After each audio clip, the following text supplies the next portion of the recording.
Professor Puranik, let me come to you. Is this a classic case of ideological clash, or are we seeing deeper fault lines within campus politics? We've got many of those examples that, graphics are showing on the screens.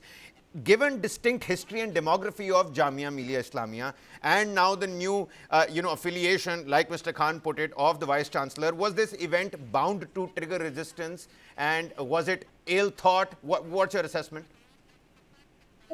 Kabir, all of us, being a professor the last 40, 45 years, I believe in secularism, which you and your channel also believes. And universities are open for all kinds of debates, whether it is leftist, centrist, or rightist. I think universities should not go, or students should not be made to push people outside and scuttle discussion and debate. University is meant for open debate. So debate versus debate, that would be a better idea. One. Number two, the university administration has permitted for the event or organization, whatever it is. And that, when the university has permitted, it should be organized. And also those people who want to protest, they can protest outside peacefully. Yeah. But it should not, the university should not be a place for propaganda or even for a kind of violent protest on the basis of... The Jamia alumnus, you just heard them, Professor, they're saying that this is because they wanted to spread hatred.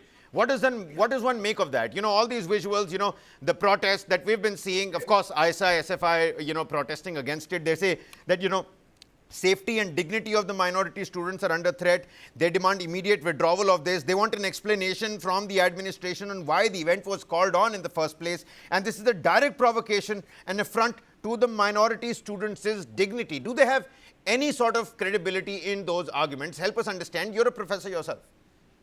I think, I have handled such situations as Dean of Students' Welfare. That's leave that. But my main point is that the university has permitted, and students have right to protest also. No problem.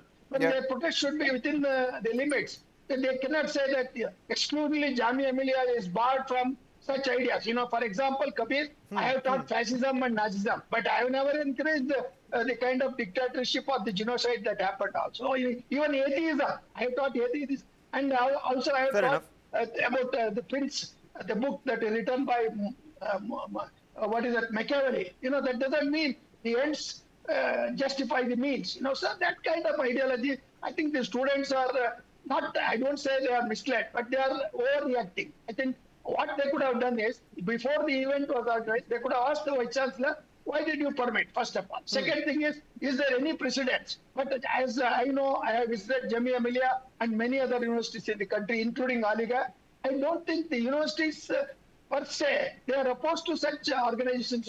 But the idea of the fear, the apprehension of saffronization, something which is in the narrative these days, I think the students are bound to react so quickly. And also, they go to the extent of saying that the university is trying to bring in RSS or whatever it is and all. But if it is so, you must give evidence. And hatred, when the hatred is promoted by such debates, you must have counter debates. Well, Professor, you're absolutely right. I mean, a university is supposed to be a place where, debates will engage. I mean, debate and dialogue has to engage all of these issues. And the students and the students' body, they're saying that, hey, we put it across as a complaint earlier on, and it wasn't heard. I mean, they fell on deaf ears. Nothing was done for it. And that's why this protest that we saw today.